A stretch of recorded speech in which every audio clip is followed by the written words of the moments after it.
morning.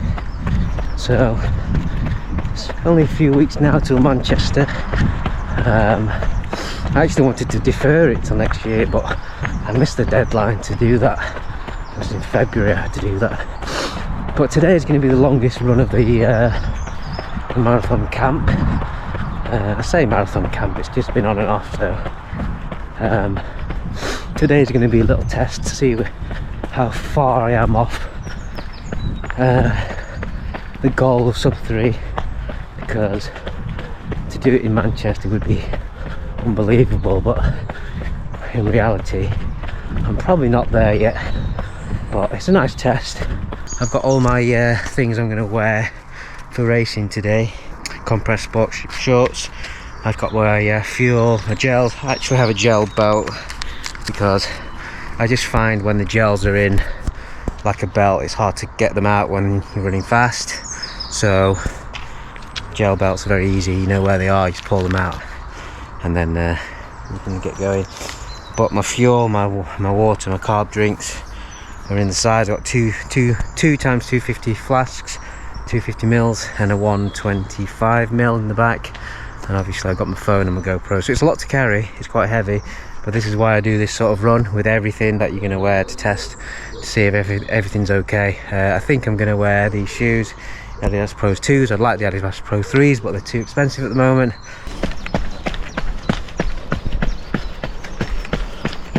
Absolute beautiful morning today, nice and fresh.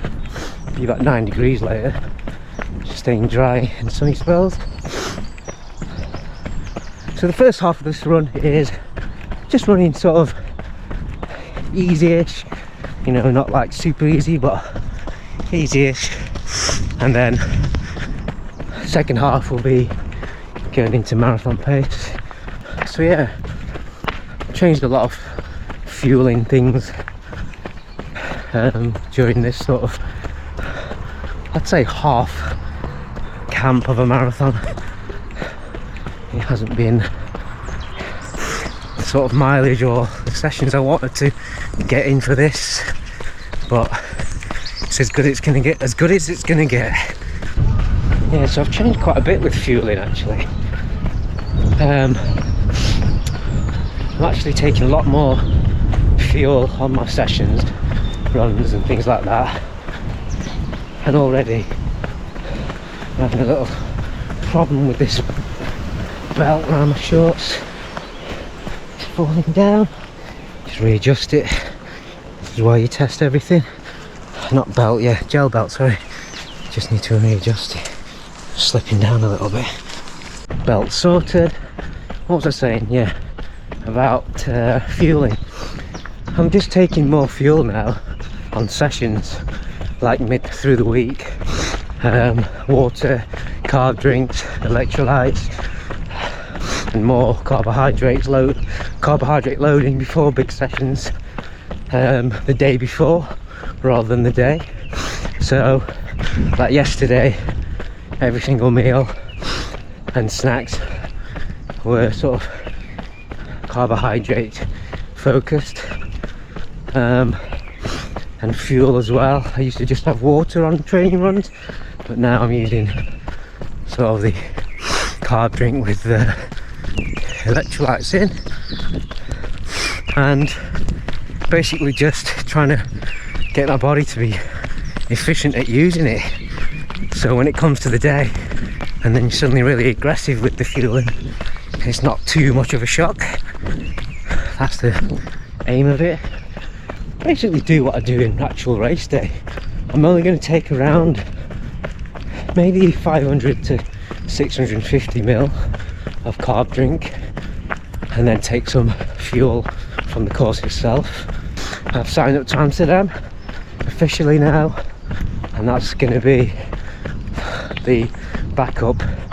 So Manchester sort of have a go, see what it's like, and then Amsterdam really go through it. And if a miracle happens in Manchester, highly doubtful, but if it does and I get the sub 3, then that's just a bonus, isn't it? But I doubt it.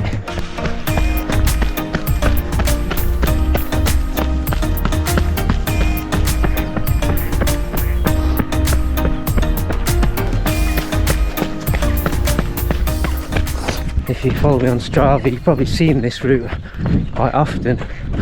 I like to do my long run sessions here. You start from Chesterfield and run the Tapton Lock all the way to Rother Valley and back, and it's such a long route that it's an out and back, but it's such a long route that you can do pretty much any distance really, because when you get to Rother Valley you can do loops around it. It's perfect really, especially when you're going to do a session like this where you are focusing on pacing. There are other routes that I do closer to home that incorporate hills and things and a bit more fartlek style, but when I want to do pacing I come here. Very peaceful as well when you come in the morning, as you can tell. So yeah, talk about Manchester a bit. As I say earlier, I wanted to defer it because I didn't think I was ready. I didn't want to just go all the way to Manchester and spend money on travel and hotel just to run 3:15 or something. Don't really see the point. I've run it before, I know what the course is like, although I think they've changed it a little bit. Looking at the race guide, they've added a hill at the 5 mile mark, so I'm not sure about that, but yeah, I've run it before, so it's not like it's super exciting for me to go there and just run it. I really want to run it for a goal, because I was thinking if I didn't do Manchester, I got a couple more weeks I think, and there's a marathon in Milton Keynes that I was thinking about doing to give me just that extra couple of weeks, but I don't know, can't defer it now, so I'll have to do it. Yeah, I'll have to do it. And I've also got the Sheffield half next week, and then the week after London Landmarks half marathon, which I'm contemplating to run really hard on that, which would be 2 weeks before Manchester. And I know technically you should be tapering, but I feel like I want to run that hard and just see if I can run a fast time. But we'll see. Yeah, so it's all a bit busy in the next few weeks, but there's not much pressure. I'm just sort of coming back. I've never really recovered since York at the end of the year last year. I just sort of took a big dip in my performance and mentally struggled, physically struggled. Even now I've got a little bit of niggle with my groin. It's nothing major, but when I do speed stuff I can feel it a little bit, so I'm keeping an eye on that. But yeah, it's been a tough good few months really. I really want to just come back to the fitness I was last year at this time of the year,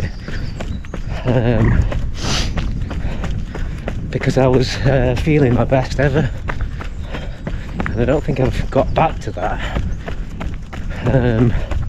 So if I can get back to that and then improve on that, I think Amsterdam in October, I reckon I can run a really good sub 3 time.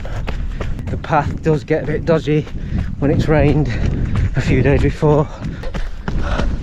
Go around it, slow down a bit. I don't want to get my feet soaked here. Oh dear, too late, done. There we are. Less than 5k, my right foot's soaking wet. It's alright. Just another 30 odd k to go with a damp right foot.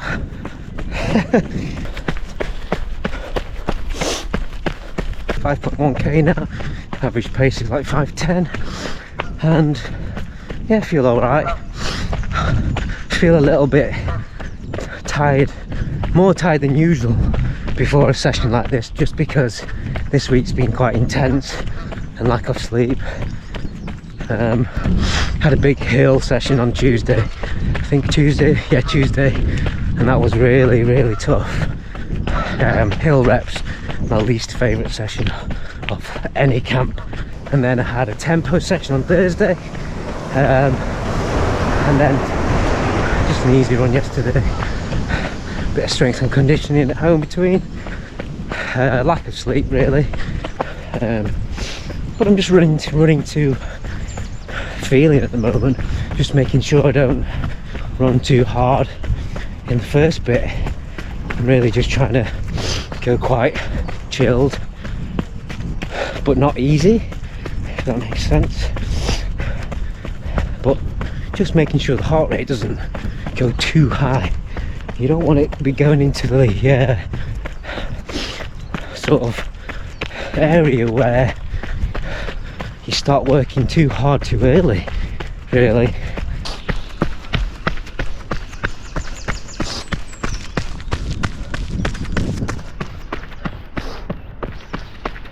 Oh god, look at this, absolutely soaked. I'm gonna have to walk this bit on the way back as well.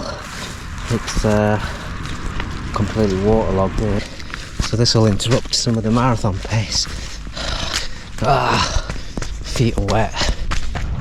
So I'm just running all the way to Rother Valley now on this nice trail,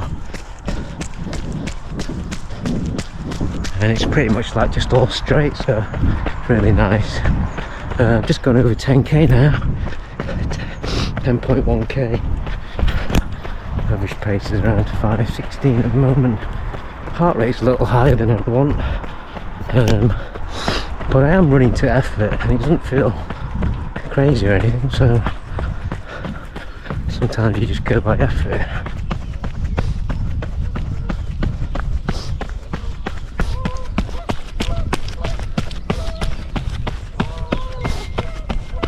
Just got to Rother Valley now, so because it's an out and back, I'm just going to keep winding round to get to around 17k or something, and then I'll head back.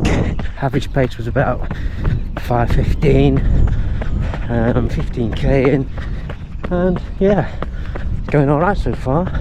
Heart rate settled down, feel all right. So really, it's just seeing what the second half brings.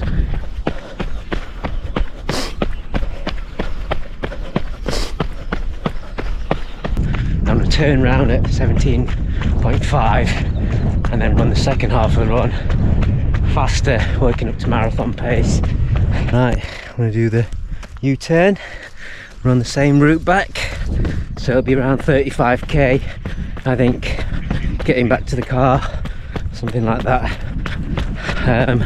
Aggressive fueling, taking on a lot of carbs with the liquid and the gels, slowly ramp up the pace, and then 18k I'll start to hit marathon pace and see how it goes from there.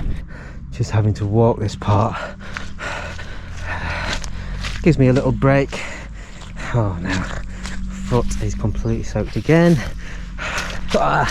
This is the part where you have to really be, oh dear, completely soaked, very heavy now, my foot, but this is a little breather with the marathon pace. It's going quite nicely, feeling pretty strong, fueling aggressively, but as you can tell, there's not just this part, there's been plenty of parts where I've had to slow down, so some of the splits I won't be hitting marathon pace, but it's all good.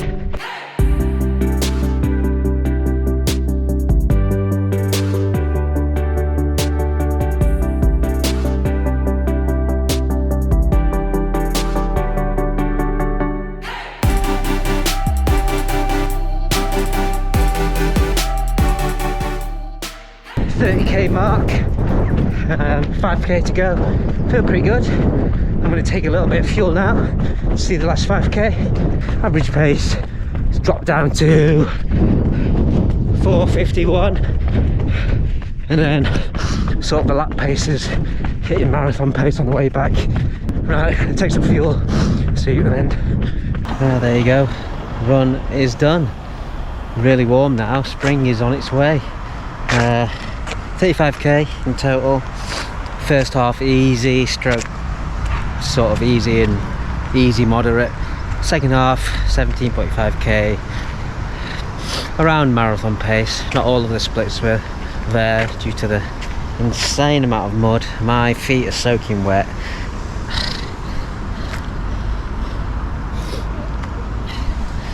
And yeah, it was very muddy, but it was thereabouts, like 4:20. Well done. Quite an aggressive carbohydrate intake in the morning as well. Probably didn't mention that. I've been having a can of rice pudding, a handful of granola and a handful of muesli mixed together cold. Have it cold. I'd prefer it warm, but have it cold because if I'm staying in hotels without a microwave, I will be eating it cold. But it's nice, I like that. And I have a sort of rice bar, another carbohydrate bar, a little bit close to the run. And then I sip on electrolytes in the morning. I drink about, at least 500 ml of that. Yeah, I'm fueling a lot more aggressively than I have done in the past, and I think like my legs feel really strong, really, like I kept the cadence up, I was picking them up at the end, and I felt actually strong. So I mean, I don't think I can run sub 3, I'm not there.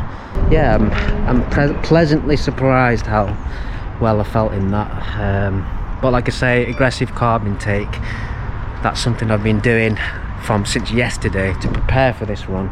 So yesterday, a lot of carbohydrates in every meal. So yeah, that's done. I'm gonna head home, get some protein down, get some carbohydrates down, have a shower, and then I'll have a meal after that. That's what I normally do, because I don't really feel very hungry straight after a run, but it's very important to fuel straight away. So protein shake, some carbohydrates, maybe a banana, and electrolyte drink again. I'll have that again so when I get home, and I'll carry on drinking around at least 3 litres of water today. Very good run actually, a lot better than I thought, because I'm very tired in the head from the lack of sleep through the whole week. I say week actually since Hugo was born, so yeah, 3 months nearly. But yeah, that's it, it's done.